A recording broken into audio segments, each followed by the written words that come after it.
नमस्कार विद्यार्थी मित्रांनो, मी प्राध्यापक संदीप ढोकणे या यूट्यूब चॅनलच्या माध्यमातून तुम्हा सर्वांचं सहर्ष स्वागत करतो. आपण या चॅनलच्या माध्यमातून BEd अभ्यासक्रमावर आधारित विविध व्हिडिओ नियमित बनवत असतो. आज आपण BEd अभ्यासक्रमाचा एक भाग असलेला BEd प्रथम वर्षामधील कोर्स क्रमांक 111 क्रिटिकल अंडरस्टँडिंग ऑफ ICT या विषयावर आधारित एक व्हिडिओ बनवणार आहोत. यामध्ये ब्लॉग निर्मिती हे प्रत्यक्ष तुम्ही तयार करत असता आणि या ब्लॉग संदर्भात जे वर्कबुक आहे ते कसं लिहायचं याबद्दल आपण आज सविस्तर या व्हिडिओच्या माध्यमातून पाहणार आहोत. बऱ्याचदा वर्कबुक म्हणजे नेमकं काय, वर्कबुक कसं लिहायचं याबाबत प्रत्येकाच्या मनामध्ये संभ्रम असतो आणि तोच संभ्रम आज आपण या व्हिडिओच्या माध्यमातून दूर करण्याचा प्रयत्न करूया. सर्वप्रथम वर्कबुक म्हणजे काय, तर उदाहरण घेऊया एखाद्या इमारतीचं. कोणतीही इमारत तयार करण्यापूर्वी ज्याप्रमाणे तो इंजिनियर आपणास एक कच्चा आराखडा किंवा स्ट्रक्चर तयार करून देतो, म्हणजे इमारतीचं बांधकाम पूर्ण झाल्यानंतर इमारत तुमची अशी दिसणार आहे, तो आराखडा जो आहे तो म्हणजेच आपल्या भाषेमध्ये वर्कबुक आपण तुला म्हणूया. आपण शाळेमध्ये इंटर्नशिपला गेल्यानंतर एखादा घटक निवडतो आणि त्या घटकावर 3-4 तास अध्यापन करतो आणि त्या मुलांची टेस्ट घेतो. टेस्ट घेण्यापूर्वी आपल्याकडं त्याचं संविधान तक्ता तयार असतो की आपण कशा प्रकारची प्रश्नपत्रिका तयार करणार आहोत, त्यामध्ये कोणकोणत्या प्रकारचे प्रश्न असणार आहेत. तो जो आराखडा आहे तो म्हणजे संविधान तक्ता म्हणजे ब्लूप्रिंट. त्याचप्रमाणे आपण या प्रत्यक्षिकाच्या माध्यमातून जो ब्लॉग बनवणार आहोत, ब्लॉगचं प्रॅक्टिकल तयार करणार आहोत, त्या प्रत्यक्षिकाची ब्लूप्रिंट म्हणूया आपण त्याला, म्हणजेच वर्कबुक. ते कशा प्रकारे तयार करायचं आहे ते आपण यामध्ये अभ्यासणार आहोत. आपल्या ब्लॉगच्या कार्यक्रमाचे ब्लूप्रिंट म्हणजेच वर्कबुक. सर्वप्रथम हे पहिलं पान तुमच्या समोर दिसते पहा. यामध्ये वर दिले वर्कबुक, त्याखाली 2 रेषा सोडल्या बारीक काम्या, त्यावर तुम्हाला तुमच्या महाविद्यालयाचं नाव यामध्ये लिहायचं आहे. You have to write your college name, then you have to write here your year, educational year 2024-25, name of student, roll number, course name, 111, guide, teachers name, तुमचे शिक्षक जे असतील त्यांचं नाव यामध्ये तुम्हाला लिहायचं आहे.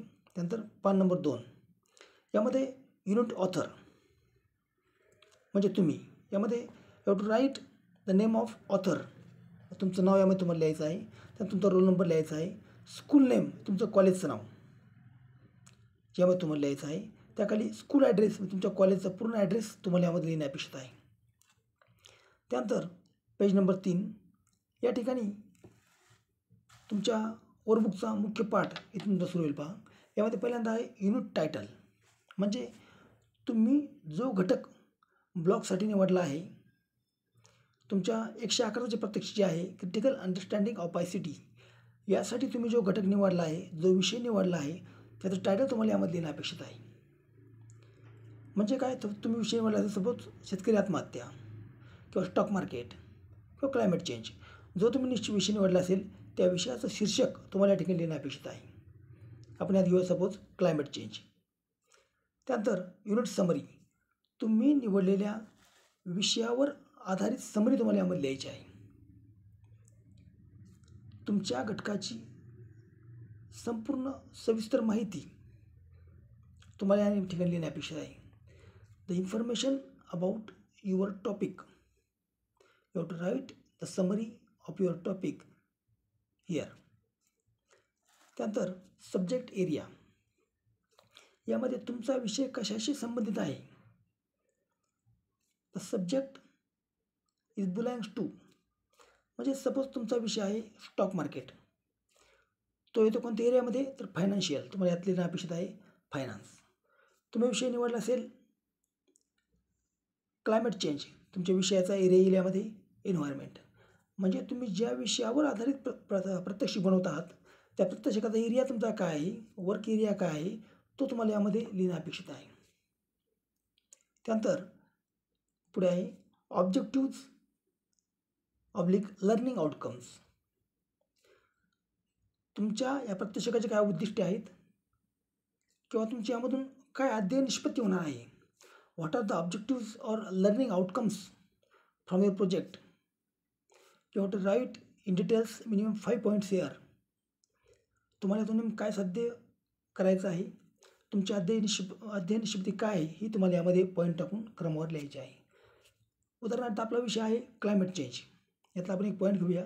तो तुम्ही इथे लिहायला अपेक्षित आहे to learn and study about climate change. अशा प्रकारे तुम्हाला यामध्ये किमान ऑब्जेक्टिव्हमध्ये 5 पॉईंट्स लिहिणं अपेक्षित आहे.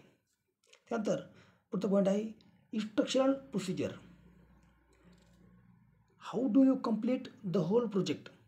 तुम्ही तुमचा हा पूर्ण प्रोजेक्ट कशाप्रकारे पूर्ण करणार आहात, तो तुम्हाला इन्स्ट्रक्शनल प्रोसिजर या पॉईंटच्या खाली लिहिणं अपेक्षित आहे. म्हणजे स्ट्रक्चर प्लॅन और सिक्वेन्स ऑफ स्टेप्स. तुम्ही कोणत्या कोणत्या स्टेप्सच्या माध्यमातून हे प्रॅक्टिकल पूर्ण करणार आहे ते तुम्हाला यामध्ये लिहिणं अपेक्षित आहे. त्यातला एक पॉईंट आपण लिहित आहे आपल्याला, तो म्हणजे to take a guidance of expert in the field of climate change. Learn own about climate change. म्हणजे तुम्ही यामध्ये कशाप्रकारे हा पूर्ण प्रोजेक्ट करत आहात त्याबद्दलची माहिती तुम्हाला या ठिकाणी लिहिणं अपेक्षित आहे. 5 ते 7 पॉईंट तुम्हाला इन्स्ट्रक्शनल प्रोसिजर यामध्ये लिहिणं अपेक्षित आहे. त्यानंतर पुढचा पॉईंट आहे युनिट फाउंडेशन. यामध्ये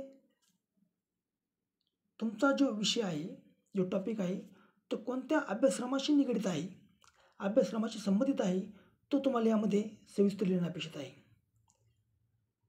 सपोज तुम्ही जो विषय निवडला, सपोज क्लायमेट चेंज, असं आपण गृहीत धरूया की तो हा 9वी-10वीच्या अभ्यासक्रमात आहे. तुम्हाला या ठिकाणी लिहिणं अपेक्षित आहे as per the guidance of Maharashtra state board of 9th grade science. म्हणजे तुमच्या कोणत्या घटकाशी, कोणत्या विषयाशी निगडित आहे तो तुम्ही यामध्ये लिहिला पाहिजे. In which syllabus this topics belongs to. कोणत्या अभ्यासक्रमामध्ये हा विषय किंवा हा टॉपिक आहे त्याची सविस्तर माहिती यामध्ये तुम्हाला लिहिणं अपेक्षित आहे. पुढचा पॉईंट आहे गोल ऑफ द प्रोजेक्ट. यामध्ये तुम्हाला 3 ते 5 पॉईंट लिहिणं अपेक्षित आहे. यामध्ये तुमच्या जो प्रोजेक्ट आहे याचा मुख्य उद्देश काय आहे, त्याचा गोल नेमकं काय आहे, ते तुम्हाला यामध्ये पॉईंट टाकून 1 ते 5 असे 5 पॉईंट्स तुम्हाला यावर लिहिणं अपेक्षित आहे. त्यामध्ये तुम्हाला यात लिहू शकता आपला विषय आहे क्लायमेट चेंज, तर टू अंडरस्टँड क्लायमेट सायन्स. तर पुढचा मुद्दा येथे येईल to create awareness about climate change among student. तिसरा मुद्दा घेता येईल तुम्हाला यामध्ये to explain student about the course and effect of climate change. Climate चेंजबद्दलची माहिती, उद्देश जे आहे त्याचे ते तुम्हाला यामध्ये लिहिणं अपेक्षित आहे. 5 मुद्दे किंवा तुम्ही यामध्ये लिहिणं अपेक्षित आहे. नंतर आहे पुढचा पॉईंट करिक्युलम फ्रेमिंग. अभ्यासक्रमाशी निगडित प्रश्न तुम्हाला यामध्ये तयार करायचे आहेत. यामध्ये 3 प्रकारचे प्रश्न आहेत. पहिला प्रश्न आहे इसेन्शियल क्वेश्चन्स. यामध्ये तुम्हाला एक प्रश्न तुम्हाला लिहिणं अपेक्षित आहे, तयार करणं अपेक्षित आहे. तो म्हणजे एका प्रश्नामधून तुम्हाला तुमच्या पूर्ण प्रोजेक्टची माहिती मिळणार आहे असा प्रश्न तुम्हाला यामध्ये इसेन्शियल क्वेश्चनमध्ये लिहिणं अपेक्षित आहे. आपण विषय घेतला क्लायमेट चेंज. यामध्ये प्रश्न असा यायला हवा आहे की how does human activity impact climate change and what action can we take to reduce its effect. एका प्रश्नामधून संपूर्ण प्रोजेक्टची माहिती यामध्ये लिहिणं आपल्याला मिळणं अपेक्षित आहे. यामध्ये तुम्ही एक प्रश्न लिहायचा आहे. Unit question. यामध्ये तुम्हाला साधारणपणे 2 प्रश्न लिहिणं अपेक्षित आहे, 2 ते 3 प्रश्न. तुम्ही निवडलेल्या घटकामधील विविध पैलू, ॲस्पेक्ट्स याची माहिती मिळेल असे प्रश्न तुम्हाला या ठिकाणी विचारणं अपेक्षित आहे. You have to write questions that will get information about different aspects of your topic. तर पुढचा आहे कंटेंट क्वेश्चन. यामध्ये तुमच्या घटकाआधारित व्याख्या असतील, संकल्पना, गरज, महत्त्व यासंबंधी माहिती देणारे प्रश्न तुम्हाला या ठिकाणी लिहिणं अपेक्षित आहे. किमान 3 प्रश्न तुम्हाला या ठिकाणी लिहिणं अपेक्षित आहे. The questions regarding the concept, need, importance, different definitions of a topic. Such types of questions you have to write in content question column. Then teacher presentation. You have to write a brief about teachers presentation. The PPT you have created.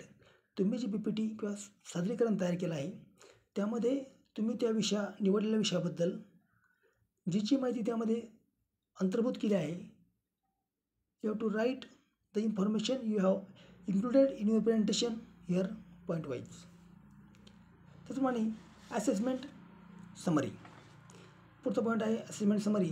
यामध्ये तुम्ही त्या जो विषय निवडला आहे त्या विषयावर आधारित तुम्ही हा प्रोजेक्ट कसा पूर्ण केला याबद्दलची तुम्हाला सविस्तर माहिती देणे अपेक्षित आहे. How do you completed the whole project. तुम्ही तुमचा पूर्ण प्रोजेक्ट जो आहे तो कशा प्रकारे पूर्ण केला याची समरी या ठिकाणी तुम्हाला लिहिणे अपेक्षित आहे. त्यानंतर आहे इन्फॉर्मेशन कलेक्टेड. तुम्ही तुमच्या प्रोजेक्टची संबंधित माहिती कशा प्रकारे संकलित केली. How do you collected the information about your topic. त्याबद्दलची तुम्हाला संक्षिप्त माहिती या ठिकाणी पॉईंट वाईज लिहिणे अपेक्षित आहे. उदाहरणार्थ आपण विषय घेतला क्लायमेट चेंज, त्यामुळे तुम्ही लिहू शकता पहिला point, read various articles and blogs. Second point घ्या, watch various videos, webinars etcetera. तिसरा पॉईंट तुम्हाला लिहिता येईल, read climate change information from various books. म्हणजे तुम्ही कुठून माहिती कलेक्ट केली आहे, तुम्ही सदर विषयाची माहिती कुठून मिळवली आहे त्याबद्दलची सविस्तर तुम्हाला या ठिकाणी माहिती देणे अपेक्षित आहे. तुम्ही विविध वेबसाईट्स असतील, एन्सायक्लोपीडिया असेल, तुम्ही ज्या ठिकाणून माहिती संकलित केली, कलेक्ट केली ती तुम्हाला या ठिकाणी लिहिणे अपेक्षित आहे. नंतर पुढचा मुद्दा आहे कन्क्लुजन बेस्ड ऑन ॲक्टिव्हिटी. तुमच्या प्रोजेक्टचा जो निष्कर्ष आहे, आउटकम जे आहे ते तुम्हाला या ठिकाणी लिहिणे अपेक्षित आहे. तुमच्या प्रोजेक्टमधून नेमकं काय निष्कर्ष निघाले ते तुम्हाला या ठिकाणी पॉईंट वाईज देणे अपेक्षित आहे. त्यामध्ये किमान 3-4 पॉईंट्स निष्कर्ष तुम्हाला या ठिकाणी लिहिणं अपेक्षित आहे. त्यामध्ये आपला विषय आहे सपोज क्लायमेट चेंज. तुम्ही यामध्ये लिहू शकता cause and effect of climate change is non. यामधून तुम्हाला क्लायमेट चेंज संदर्भातील विविध त्याची कारणे, त्याचे परिणाम याची माहिती झाली. त्यात आपण लिहू शकतो after completed the project write information is gathered about the topic. तुमच्या विषयासंदर्भातील विविध माहिती मला मिळाली किंवा ती माहिती संकलित करू शकतो. अशा प्रकारे त्यात काय निष्कर्ष निघाले तुमचे ते तुम्ही या ठिकाणी पॉईंट वाईज लिहिणं अपेक्षित आहे. आणि शेवटचा मुद्दा आहे कंटिन्युअस असेसमेंट. यामध्ये तुम्ही तुमचा प्रोजेक्ट पूर्ण झाल्यानंतर देखील यातून हा प्रोजेक्ट जो आहे तुम्हाला कशा प्रकारे मदत करेल, how does this project will help you in future, त्याबद्दलची माहिती तुम्हाला या ठिकाणी लिहिणं अपेक्षित आहे. It help student to work better. त्यानंतर तुम्ही लिहू शकता it give ideas about progress. तर तुम्हाला लिहिता येईल help in improving technical skills. व तुमच्यामध्ये जे विविध क्षमता आहेत ते वृद्धिंगत करण्यासाठी तुम्हाला या ठिकाणी ह्या प्रोजेक्टची मदत झाली. या प्रोजेक्टच्या माध्यमातून विविध कौशल्य आमची वृद्धिंगत झाली. स्वतःमधील कलागुणांना वाव मिळण्यास मदत झाली. त्याप्रमाणे सदर विषयामधील बारकावे समजून घेण्यात आम्हाला मदत झाली किंवा हा प्रोजेक्ट मदत करतो आहे अशा प्रकारची माहिती यामध्ये तुम्हाला या ठिकाणी लिहिणं अपेक्षित आहे. तर ही जर संपूर्ण वर्कबुक संदर्भातील, तर तुम्हाला अशा प्रकारे वर्कबुक तयार करायचं आहे. तुम्ही जो ब्लॉग तयार करणार आहात, ब्लॉगचं प्रात्यक्षिक बनवणार आहात, त्या प्रात्यक्षिकाचा कच्चा आराखडा म्हणजे वर्कबुक तो तुम्हाला ह्या माध्यमातून सविस्तर प्रकारे पूर्ण करायचा आहे. आणि अशा प्रकारे तुम्ही हा हस्तलिखित टाईप करून नाही का, तुम्ही हस्तलिखित हा तुम्हाला लिहायचा आहे. आणि सर्व माहिती सविस्तर पॉईंट वाईज तुम्हाला या ठिकाणी लिहिणं अपेक्षित आहे. आशा करतो की तुम्हाला ही माहिती समजली असेल. व्हिडिओ लाईक करा, शेअर करा आणि सबस्क्राईब करा. धन्यवाद.